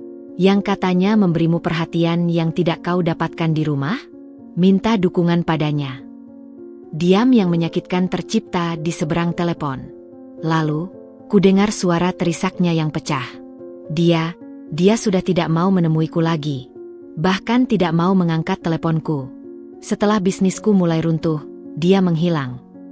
Dan di sana, dalam keputusasaan dan kehancurannya, aku melihat karma bekerja dengan sempurna. Wanita yang dia pilih atas diriku, yang dia kira mencintainya, ternyata hanya menginginkan apa yang bisa dia berikan. Ketika dia tidak lagi bisa memberikan apapun, dia ditinggalkan. Aku sangat bodoh, Dinda. Aku menukarmu dengan ilusi. Tangisnya sekarang tak terbendung. Aku membiarkan dia menangis, mendengarkan setiap isakannya yang penuh penyesalan. Dalam kehancurannya, dia akhirnya melihat kebenaran yang selama ini tidak mau dia lihat. Aku harus pergi, Dava, kataku akhirnya, setelah tangisnya mereda. Kau harus menghadapi ini sendiri. Seperti aku yang harus menghadapi rasa sakitku sendiri. Aku mengerti, bisiknya, suaranya hampa dan lelah. Terima kasih, sudah mendengarkan. Aku menutup telepon, dan kali ini, air mataku sendiri yang akhirnya tumpah. Aku menangis bukan untuk Dava, bukan untuk pernikahan kami, tapi untuk semua ilusi yang akhirnya pecah berantakan. Aku menangis untuk kenyataan pahit bahwa terkadang, seseorang harus kehilangan segalanya untuk akhirnya menyadari apa yang sebenarnya penting. Dan bagi Dava, penyesalan itu datang terlambat, setelah dia kehilangan istrinya, bisnisnya, dan bahkan wanita yang dikiranya mencintainya. Malam itu, aku menyadari sesuatu. Aku mungkin masih merasakan sesuatu untuk Dava, tapi itu bukan lagi cinta yang buta. Itu adalah belas kasihan untuk seorang pria yang telah menghancurkan hidupnya sendiri. Dan belas kasihan, aku tahu, bukanlah fondasi yang cukup kuat untuk membangun kembali sebuah pernikahan. Tekanan yang menghantam Dava dari segala sisi, kehancuran bisnis, kehilangan reputasi, dan keterpurukan finansial, ternyata tidak hanya berdampak pada dirinya sendiri, tetapi juga menjadi ujian nyata bagi hubungan gelapnya dengan Sari. Tanpa kedok, pengusaha sukses, yang sempurna, Dava kini hanyalah seorang pria yang bangkrut dan penuh masalah. Dan bagi Sari, yang nilai utamanya adalah materi dan status, hal itu adalah hal yang tidak menarik sama sekali. Beberapa hari setelah percakapan teleponku yang getir dengan Dava, aku menerima telepon tak terduga lagi darinya. Suaranya terdengar letih, tapi kali ini ada warna lain, warna kekecewaan dan kegeraman yang dalam. "Din, kamu tidak akan percaya ini," mulainya, suaranya parau. Aku akhirnya berhasil menghubungi Sari." Aku mengerutkan kening. Setelah semua yang terjadi, mengapa dia masih berusaha menghubungi wanita itu? Dan, tanyaku singkat, berusaha tidak terdengar tertarik. Dia benar-benar orang yang berbeda," ujarnya, dan aku bisa mendengar getir dalam suaranya. Dia bahkan tidak mau menemuiku. Hanya mau bicara lewat telepon. Dan yang dia tanyakan, bukan bagaimana keadaanku, bukan apakah aku baik-baik saja. Yang dia tanyakan adalah kapan aku bisa melunasi tunggakan hadiah yang pernah aku janjikan padanya. Sebuah tas branded yang katanya sudah dia pesan. Aku mendengarkan dengan perasaan campur aduk. Di satu sisi, ada kepuasan yang kejam mengetahui bahwa Sari akhirnya menunjukkan warna aslinya. Di sisi lain, ada rasa iba melihat betapa terlukanya Dava karena ditolak dengan cara yang begitu vulgar dan materialistis. "Apa yang kau harapkan, Dava?" tanyaku, tidak bisa menahan diri. "Kau pikir dia mencintaimu? Dia hanya mencintai apa yang bisa kau berikan. Dan sekarang kau tidak bisa memberikan apa-apa lagi." Aku tahu sekarang." Suaranya meninggi, penuh frustrasi. Tapi mendengarnya langsung dari mulutnya, rasanya seperti ditampar. Dia bilang hubungan kami adalah investasi yang gagal. Bahwa dia sudah menghabiskan waktu dan tenaga untukku. Dan sekarang aku tidak bisa memberinya imbal balik yang setimpal. Kata-kata investasi dan imbal balik itu seperti menusuk-nusuk harga diri Dava yang sudah terpuruk. Aku bisa membayangkan betapa hinanya dia mendengar hubungan yang dikiranya penuh gairah dan cinta direduksi menjadi sekadar transaksi ekonomi yang gagal. "Lalu apa katamu padanya?" tanyaku, penasaran. Aku marah. Aku membentaknya. Aku menanyakan apakah selama ini semua hanya sandiwara. Apakah semua perhatiannya, semua kata-kata manisnya, hanya untuk uang dan hadiah. Dava terdiam sejenak, seolah mengumpulkan kekuatan untuk mengucapkan kata-kata berikutnya. "Dan kamu tahu apa jawabnya, Din?" Dia tertawa. Dia tertawa kecil dan bilang, "Sudah seharusnya kamu tahu, Dava. Tidak ada yang gratis di dunia ini. Kau pikir aku mau mendengarkan keluhanmu tentang istri dan bisnismu setiap malam tanpa mengharapkan imbalan?" Aku menarik napas dalam. Bahkan bagiku yang sudah membencinya, kata-kata itu terdengar kejam dan tak berperasaan. "Dan yang paling parah," lanjut Dava, suaranya bergetar, "dia mengancamku. Bilang bahwa dia punya bukti-bukti tentang hubungan kami, pesan teks, beberapa foto, dan dia bilang akan menyebarkannya jika aku tidak memberikannya uang pesangon untuk mengakhiri hubungan kami. Dia menyebutnya uang pesangon. Din, seperti aku adalah majikannya." Rasa jijikku pada Sari semakin menjadi. Dia bukan hanya pencari untung, tapi juga pemeras. "Jadi, apa yang akan kau lakukan?" tanyaku. Aku tidak tahu. Aku tidak punya uang untuk memberikannya. Dan bahkan jika punya, aku tidak akan memberikannya. Tapi, jika dia benar-benar menyebarkan bukti-bukti itu, reputasiku yang sudah hancur ini bisa benar-benar habis. Aku tidak akan bisa bangkit lagi. Dalam suaranya, ada keputusasaan yang sejati. Dia terjebak antara kehancuran finansial dan kehancuran reputasi yang lebih dalam. Dan kali ini, tidak ada yang bisa disalahkannya kecuali dirinya sendiri dan pilihannya untuk mempercayai wanita yang salah. "Dava," panggilku setelah beberapa saat diam. "Kau tidak bisa terus-terusan diancam olehnya. Itu hanya akan membuatmu semakin terpuruk. Kau harus melawan." "Tapi bagaimana? Aku tidak punya kekuatan apa-apa lagi, Dinda." "Kau masih punya integritas, atau setidaknya, sisa-sisanya. Hadapi dia. Katakan bahwa kau tidak akan memberi apa-apa. Jika dia menyebarkan bukti-bukti itu, biarkan. Setidaknya, Itu akan membuka mata banyak orang tentang siapa dia sebenarnya. Dan mungkin itu juga akan menjadi bagian dari proses pemulihanmu, dengan jujur mengakui semua kesalahanmu di depan umum. Dia terdiam lama, mempertimbangkan saranku. Kamu benar. Seperti biasa. Suaranya terdengar sedikit lebih tenang, seolah menemukan sedikit pencerahan dalam kegelapannya. Aku akan coba. Terima kasih, Dinda. Untuk semuanya. Saat kami menutup telepon, aku duduk termenung. Hubungan Dava dan Sari, yang dibangun di atas dasar kepalsuan dan kepentingan, akhirnya runtuh dengan cara yang lebih buruk daripada yang kubayangkan. Topeng Sari telah terlepas sepenuhnya, menunjukkan wajah aslinya yang serakah dan manipulatif. Dan Dava, yang dulu terbuai oleh ilusi cinta dan perhatian, kini terbangun oleh kenyataan pahit bahwa dia telah diperdaya. Ini adalah pelajaran yang mahal baginya. Dan bagiku, ini adalah konfirmasi terakhir bahwa wanita yang kuhadapi di kafe itu memang bukanlah saingan yang sepadan. Dia hanyalah seorang penipu ulung.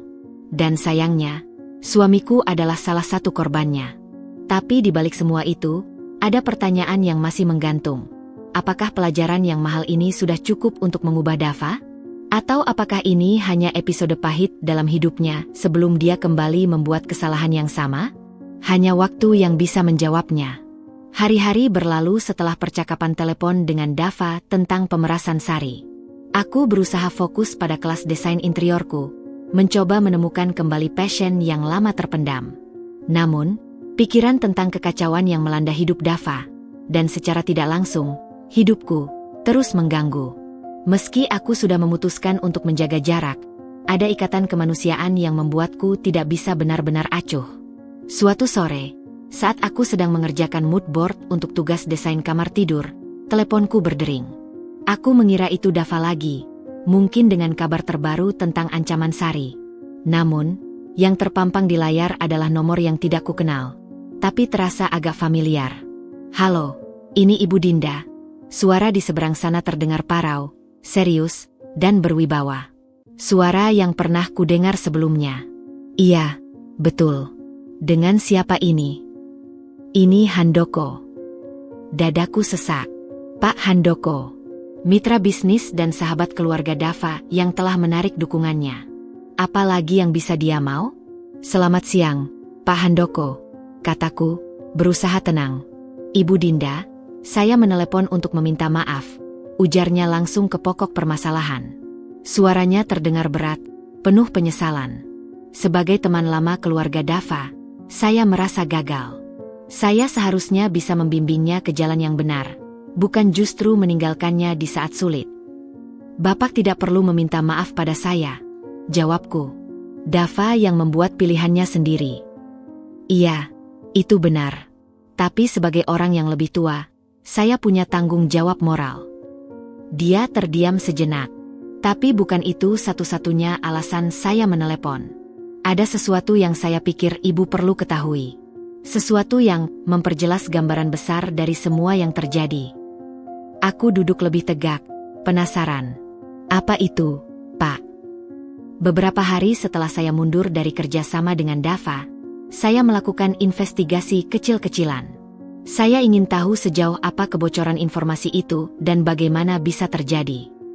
Suaranya menjadi lebih rendah, lebih serius.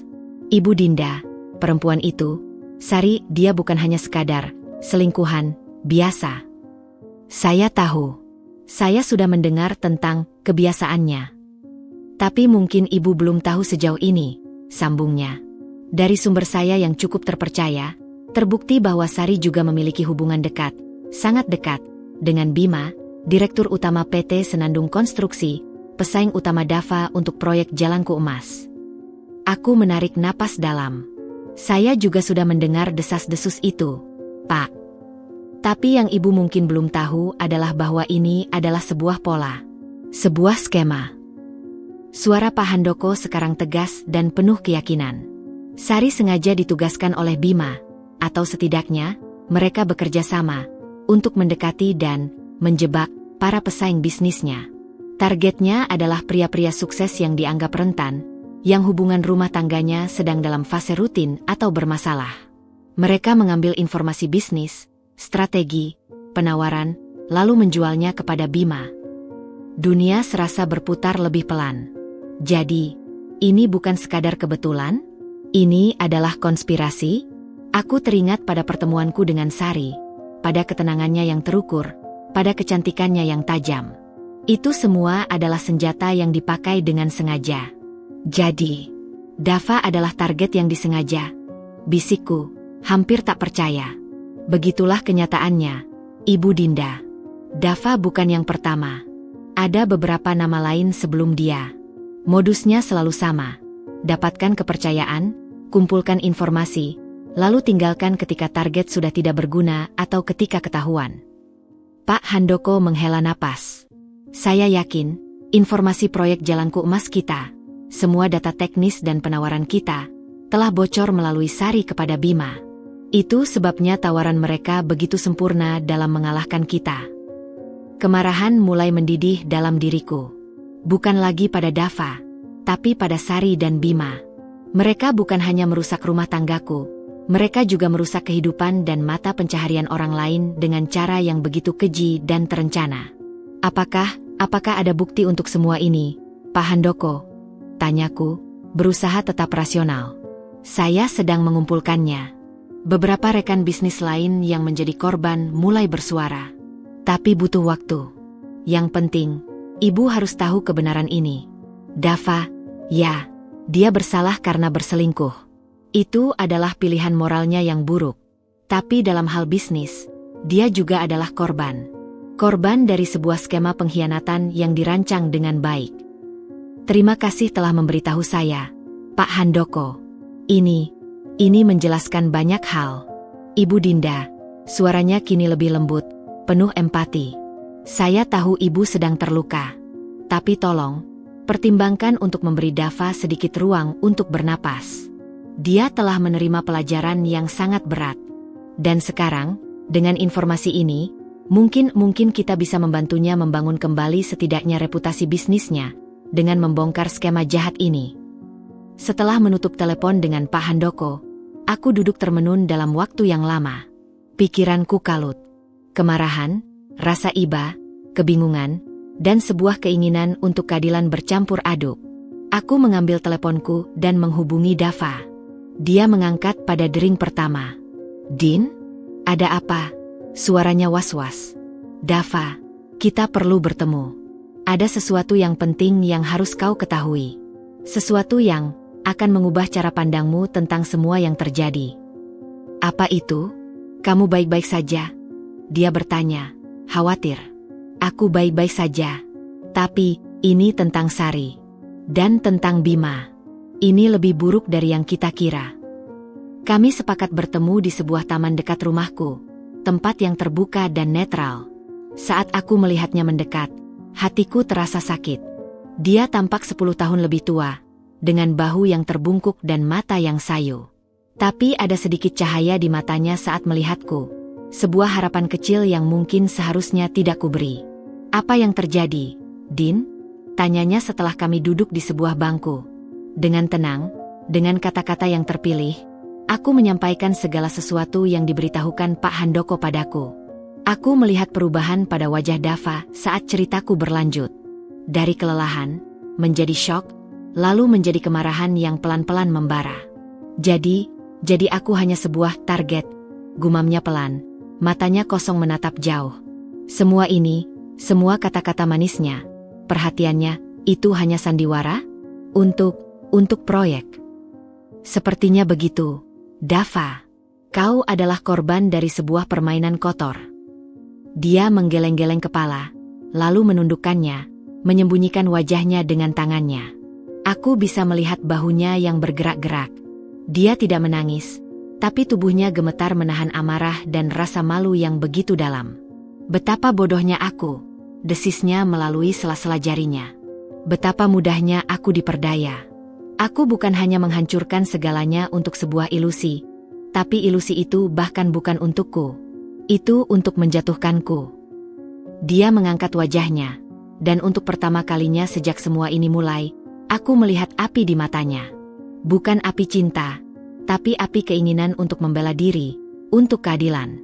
Ini harus dihentikan, Dinda. Mereka tidak boleh terus melakukan ini pada orang lain.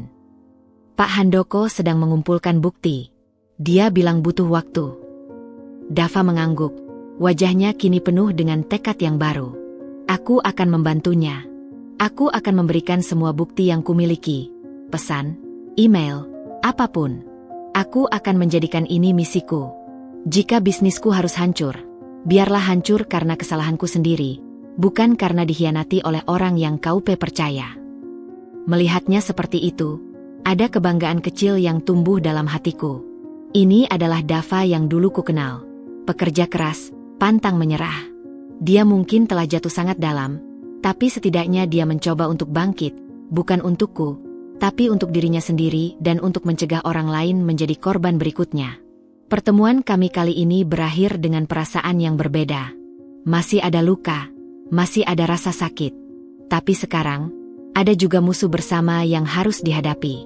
Dan entah mengapa, mengetahui bahwa ada jaringan pengkhianatan yang lebih besar di balik semua ini, membuat lukaku terasa sedikit lebih kecil.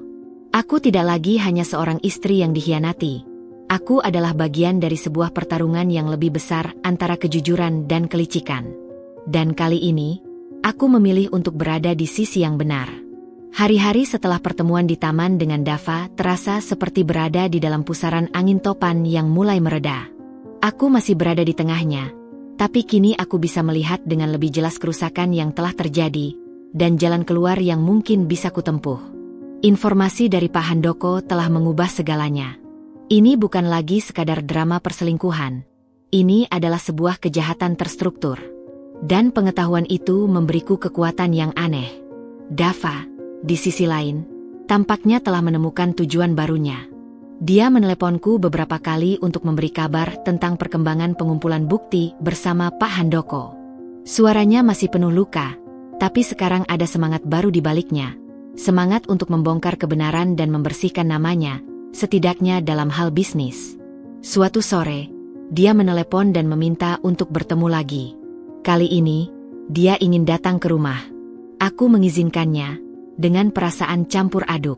Ini adalah pertama kalinya dia kembali ke rumah kami sejak aku mengusirnya. Saat dia berdiri di depan pintu, aku melihat perubahan yang lebih jelas. Dia masih terlihat lelah, tapi posturnya lebih tegak. Matanya yang dulu sayu, kini memiliki fokus. Dia memegang sebuah map berisi dokumen. Masuklah, kataku, membukakan pintu.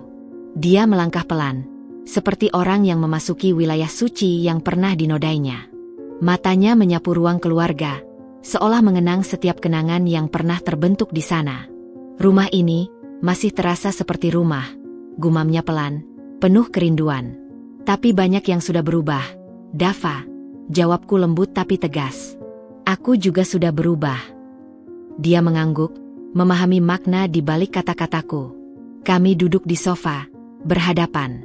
Aku tidak lagi merasa marah atau sakit hati melihatnya. Yang kurasakan sekarang adalah penerimaan. Penerimaan bahwa semua ini telah terjadi, dan bahwa hidup harus terus berjalan. Aku membawa ini, ujarnya, menyerahkan map itu padaku. Ini adalah salinan dari semua bukti yang berhasil kami kumpulkan sejauh ini.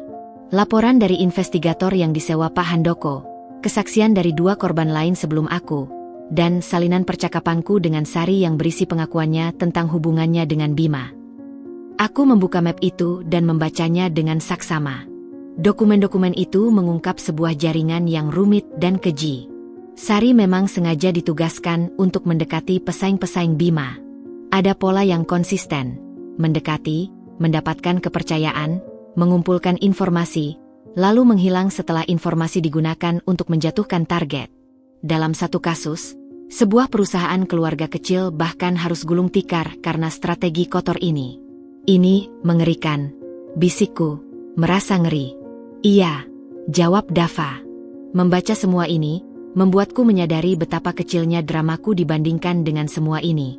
Aku terjebak dalam rasa bersalah dan malu karena berselingkuh, sampai tidak menyadari bahwa aku juga adalah korban dari kejahatan yang lebih besar. Dia memandangku, matanya penuh dengan penyesalan yang dalam dan tulus. Dinda, selama ini aku hanya memikirkan betapa aku telah menyakitimu. Dan itu benar, aku telah menyakitimu secara tak terkira. Tapi dengan mengetahui semua ini, aku juga menyadari bahwa aku bukan hanya menyakitimu. Aku telah membahayakan kita. Aku membuka pintu bagi serigala berbulu domba yang bisa menghancurkan tidak hanya pernikahan kita, tapi juga keamanan kita. Dia menarik napas dalam. Ketika aku memikirkan bahwa dia bisa saja punya akses ke informasi pribadi kita, data-data kita, itu membuatku merinding. Aku begitu terbuai oleh pujian dan perhatiannya, sampai lupa untuk waspada. Aku menempatkanmu dalam bahaya karena kebodohanku. Ini adalah pertama kalinya dia mengakui bahwa tindakannya tidak hanya menyakiti hati, tapi juga membahayakan. Itu adalah pengakuan yang lebih dalam dari sekadar penyesalan atas perselingkuhan. Aku memaafkanmu, Dava, ucapku tiba-tiba, dan kata-kata itu keluar dengan sendirinya, lancar dan tulus.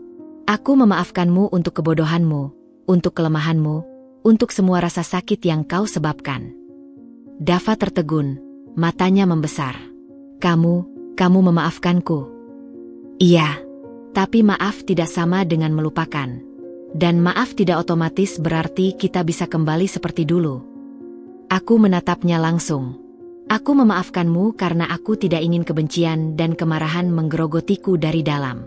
Aku memaafkanmu agar aku bisa bebas melangkah maju, apapun yang terjadi nanti. Air mata mengalir di pipinya, tapi kali ini, air mata itu tampak membebaskan. Terima kasih, Dinda. Kamu lebih baik dari yang kupantasi. Tapi ada satu hal yang harus kau pahami. Lanjutku, suaraku tegas. Aku memaafkanmu, tapi kepercayaan kita telah hancur. Dan membangunnya kembali butuh waktu yang sangat lama. Bahkan mungkin, tidak akan pernah bisa utuh seperti dulu. Dia mengangguk, menerima kenyataan itu dengan lapang dada. Aku mengerti. Aku tidak berharap kita bisa kembali seperti dulu. Itu terlalu muluk. Tapi, bisakah kita setidaknya mencoba untuk berteman? Untuk saling mendukung. Sebagai dua orang yang pernah sangat dekat dan sekarang sama-sama mencoba untuk bangkit dari keterpurukan. Aku mempertimbangkan permintaannya. Melihat perubahan dalam dirinya, tekad barunya untuk memperbaiki kesalahan, dan penerimaannya yang tulus atas konsekuensi dari tindakannya, itu semua layak dihargai. Kita bisa mencoba, Dava, jawabku akhirnya. Tapi dengan perlahan. Sangat perlahan. Senyum kecil yang tulus akhirnya muncul di wajahnya. Itu lebih dari cukup bagiku. Terima kasih. Dia pun pergi tak lama kemudian, meninggalkan map berisi bukti-bukti itu bersamaku. Aku duduk sendirian di sofa, memandangi map itu. Dunia Dava mungkin telah runtuh. Pernikahannya, bisnisnya, reputasinya. Tapi dalam reruntuhan itu, dia menemukan kebenaran yang memerdekakan. Kebenaran bahwa dia telah diperdaya, tapi juga kebenaran tentang dirinya sendiri yang lemah dan naif. Dan aku juga menemukan kebebasanku sendiri. Kebebasan dari beban kemarahan dan kebencian. Kebebasan untuk memaafkan tanpa harus kembali. Kebebasan untuk menentukan masa depanku sendiri, dengan atau tanpa Dava di dalamnya. Malam itu, untuk pertama kalinya sejak bisikan di toko perhiasan, aku tidur dengan damai. Bukan karena semua masalah telah selesai, tapi karena aku telah menemukan kekuatan untuk menghadapinya. Aku telah memaafkan, dan dalam memaafkan, aku telah memerdekakan diriku sendiri dari belenggu masa lalu. Dan itu adalah kemenangan terbesarku. Waktu terus bergulir, bagai sungai yang tak pernah berhenti mengalir. Musim hujan telah tiba, mengguyur kota dengan air yang menyegarkan, seolah membasuh segala debu dan kotoran masa lalu. Beberapa bulan telah berlalu sejak pertemuan terakhirku dengan Dava di rumah.